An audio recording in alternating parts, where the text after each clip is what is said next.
Assalamualaikum warahmatullahi wabarakatuh. Kami dari kelompok 8 akan mempresentasikan makalah kami yang berjudul Manajemen Pendidik dan Tenaga Kependidikan. Yang kami bahas adalah bagaimana pengertian manajemen pendidik dan tenaga kependidikan, apa tugas tenaga kependidikan, apa jenis-jenis tenaga kependidikan. Yang terakhir, bagaimana sistem pengelolaan tenaga kependidikan. Yang pertama akan dijelaskan oleh rekan saya. A. Pengertian manajemen pendidik dan tenaga kependidikan. Pendidik dan tenaga kependidikan harus mengerti arti manajemen pendidik dan tenaga kependidikan. Pendidik merupakan hal yang paling penting dalam sebuah lembaga pendidikan karena dialah yang menjadi motor penggerak dan perubahan, bahkan bukan hanya sebagai agen perubahan tapi juga sebagai orang yang mendidik, menggerakkan, membimbing, dan mengevaluasi peserta didiknya. Pendidik adalah tenaga pendidikan yang berkualifikasi sebagai guru, dosen, konselor, pamong pelajar, tutor, instruktur, fasilitator, dan sebutan lain yang sesuai dengan ciri khasnya. Tenaga pendidikan adalah seluruh komponen yang terdapat dalam instansi atau lembaga pendidikan yang tidak hanya mencakup guru sebagai guru saja, melainkan keseluruhan yang berpartisipasi dalam pendidikan.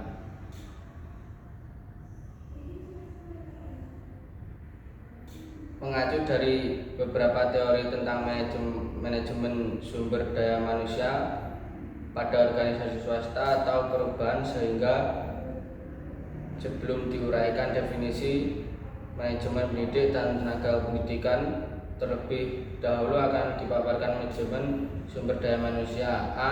MSDM dipandang sebagai fungsi atau subsistem diskrit yang diharapkan mampu menyelesaikan tugas-tugas khusus, misalnya staffing yang efektif. B. MSDM merupakan serangkaian sistem yang terintegritas dan bertujuan untuk meningkatkan performasi SDM. C. Penerapan konsep outsourcing untuk meningkatkan efisiensi dan efektivitas. D. Pemanfaatan teknologi dalam memberikan layanan informasi secara timbal balik. E. Pergeseran human kapital menjadi peran sentral yang membantu organisasi untuk memenangkan persaingan. Berdasarkan penjelasan di atas, manajemen pendidik dan tenaga pendidikan adalah aktivitas yang harus dilakukan mulai dari pendidik dan tenaga pendidikan itu masuk organisasi pendidikan sampai akhirnya berhenti melalui proses perencanaan SDM, perekrutan, seleksi, penempatan, pemberian kompetensi, penghargaan, pendidikan, dan latihan pengembangan dan pemberhentian.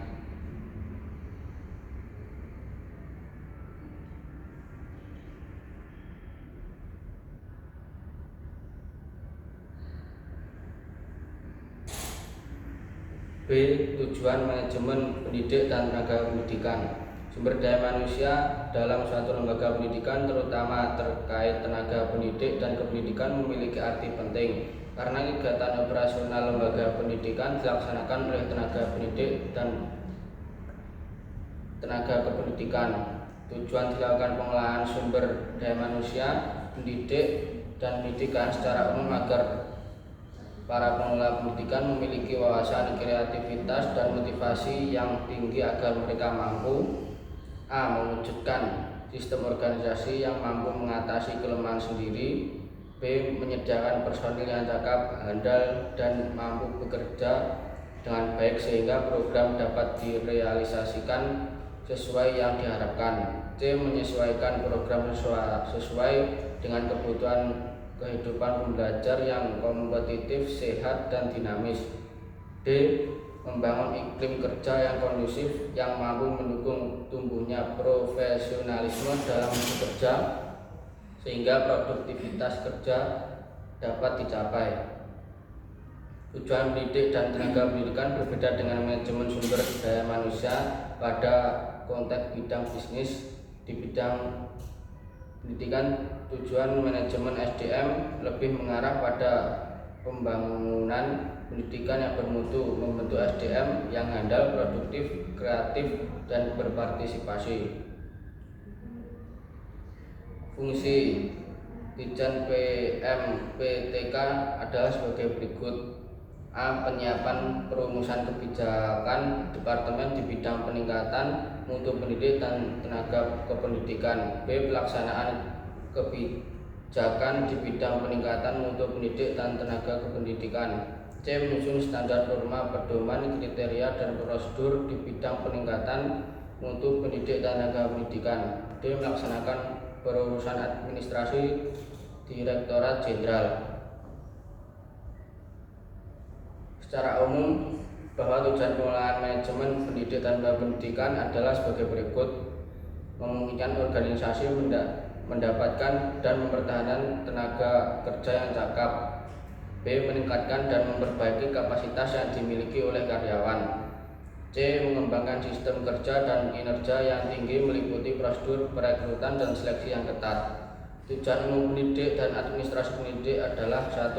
Organisasi mampu menarik dan mempertahankan karyawan yang berkualitas, kompeten, bertanggung jawab, dan dapat dipercaya. 2. Peningkatan kapasitas dan peningkatan kapasitas pendidik dan staf pengajar. 3. Mengembangkan sistem operasi yang kuat. 4. Mengaku bahwa pendidik dan guru adalah pemangku kepentingan internal yang berharga dan mengembangkan praktik manajemen yang menarik. 5. Ciptakan lingkungan kerja yang harmonis dan nyaman. Selanjutnya, tugas pendidik dan tenaga pendidikan. Tugas pendidik menurut Undang-Undang Nomor 20 Tahun 2003 merencanakan dan melaksanakan proses pembelajaran, melakukan pembimbingan dan pelatihan, serta melakukan penelitian dan pengabdian kepada masyarakat, terutama bagi pendidik pada perguruan tinggi. Tugas seorang pendidik terdiri atas beberapa hal berikut. 1. Sebagai guru profesi. 2. Sebagai guru di bidang kemanusiaan. 3. Sebagai guru di bidang masyarakat. Tugas kependidikan menurut Pasal 39 Ayat 1 Undang-Undang Sistem Pendidik Nasional Nomor 20 2003 menjelaskan bahwa tugas tenaga kependidikan itu adalah melaksanakan administrasi, pengelolaan, pengembangan, pengawasan, dan pelayanan teknis untuk menunjang proses pendidikan pada satuan pendidikan. Berikut tugas masing-masing tenaga kependidikan. 1. Kepala sekolah bertanggung jawab atas keseluruhan kegiatan penyelenggaraan pendidikan sekolah baik di luar maupun di dalam, yakni dengan melaksanakan segala kebijakan, peraturan, dan ketentuan yang ditetapkan. 2. Wakil kepala sekolah dibagi menjadi 4 tugas. Urusan kurikulum bertanggung jawab membantu kepala sekolah dalam menyelenggarakan kegiatan. Urusan kesiswaan bertanggung jawab membantu kepala sekolah dalam penyelenggaraan kegiatan kesiswaan dan ekstrakurikuler. Urusan sarana prasarana bertanggung jawab atas kegiatan-kegiatan inventaris, pendayagunaan, dan pemeliharaan sarana. Yang terakhir, urusan pelayanan khusus bertanggung jawab membantu kepala sekolah dalam penyelenggaraan pelayanan-pelayanan khusus seperti hubungan masyarakat, bimbingan dan penyuluhan, usaha kesehatan sekolah, dan perpustakaan sekolah.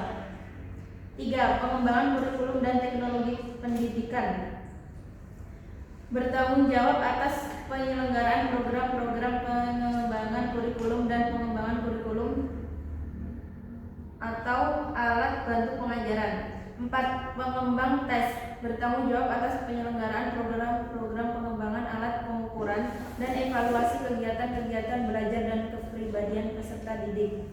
Yang kelima, perpustakawan bertanggung jawab atas penyelenggaraan program kegiatan pengelolaan perpustakaan sekolah. Yang keenam, laboran bertanggung jawab atas penyelenggaraan program kegiatan pengelolaan laboratorium sekolah. 7. Teknis sumber belajar bertanggung jawab atas pengelolaan dan pemberian bantuan teknis sumber-sumber belajar bagi kepentingan belajar peserta didik dan pengajaran guru. 8. Pelatih bertanggung jawab atas penyelenggaraan kegiatan latihan seperti olahraga, kesenian, keterampilan yang diselenggarakan. 9. Petugas tata usaha bertanggung jawab atas kegiatan-kegiatan dan pelayanan administratif atau teknis operasional pendidikan sekolah. Yang D. Jenis-jenis tenaga kependidikan. Dilihat dari jawabannya, tenaga kependidikan dibedakan menjadi 3, yaitu tenaga struktural, tenaga fungsional, dan tenaga teknis. Tenaga struktural merupakan tenaga kependidikan yang menempati jabatan eksekutif umum atau pimpinan yang bertanggung jawab baik langsung maupun tidak langsung atas satuan pendidikan. 2.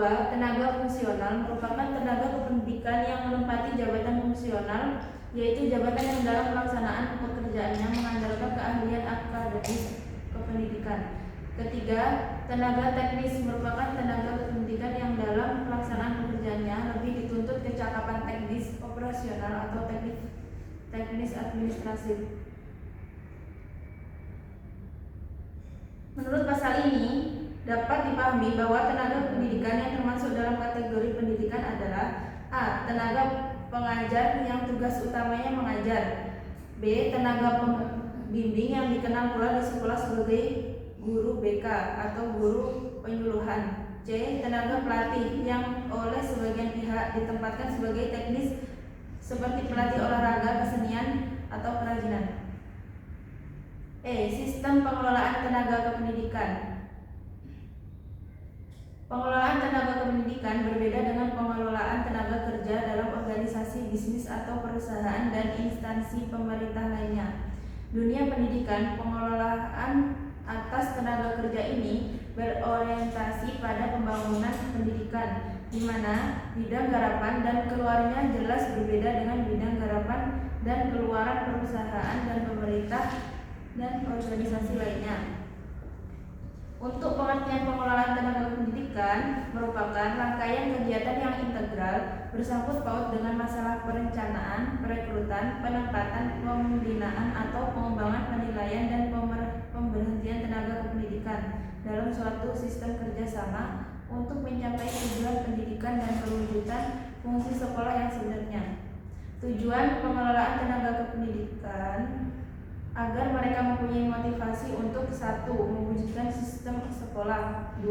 Secara kesinambungan menyesuaikan program kependidikan sekolah terhadap kebutuhan belajar peserta didik. 3. Mempersiapkan kader pimpinan yang handal dan dapat diteladani. 4. Bentuk kepemimpinan yang menjamin peningkatan keadilan. 5. Bentuk kepemimpinan yang menjamin kelangsungan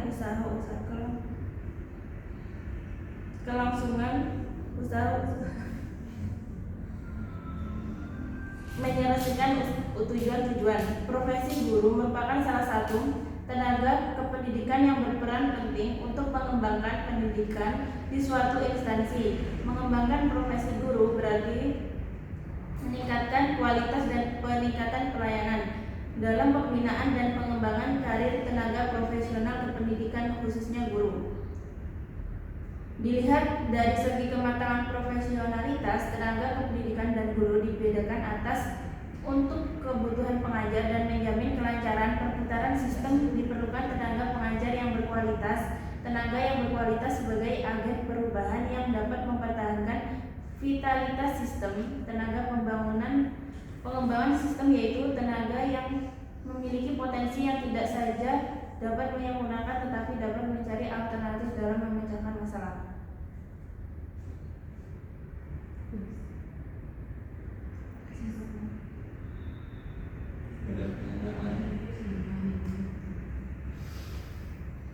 Kesimpulan dari makalah kita, manajemen pendidikan dan tenaga kependidikan adalah aktivitas yang harus dilakukan mulai dari pendidik dan tenaga kependidikan itu masuk organisasi pendidikan sampai akhirnya berhenti melalui proses perencanaan SDM, perekrutan, seleksi, penempatan, pemberian kompensasi, penghargaan pendidikan, dan latihan, pengembangan, dan pemberhentian. Tujuan manajemen pendidik dan tenaga kependidikan mempertahankan tenaga kerja yang cakap, meningkatkan memperbaiki kapasitas yang dimiliki oleh karyawan, mengembangkan sistem kerja dan kinerja yang tinggi.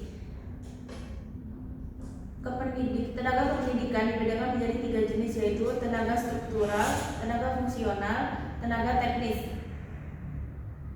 Pengelolaan tenaga pendidikan haruslah merupakan rangkaian kegiatan yang integral, bersangkut paut dengan masalah perencanaan perekrutan, penempatan, pembinaan atau pengembangan, penilaian, dan pemberhentian tenaga kependidikan dalam suatu sistem kerjasama untuk mencapai tujuan pendidikan dan perwujudan fungsi sekolah yang sebenarnya. Untuk mewujudkan sistem sekolah menyesuaikan program pendidikan, program sekolah terhadap belajar peserta didik, mempersiapkan kader pemimpin yang handal dan dapat diteladani. Sekian presentasi dari kelompok kami, kelompok 8. Kurang lebihnya kami mohon maaf. Wassalamualaikum warahmatullahi wabarakatuh.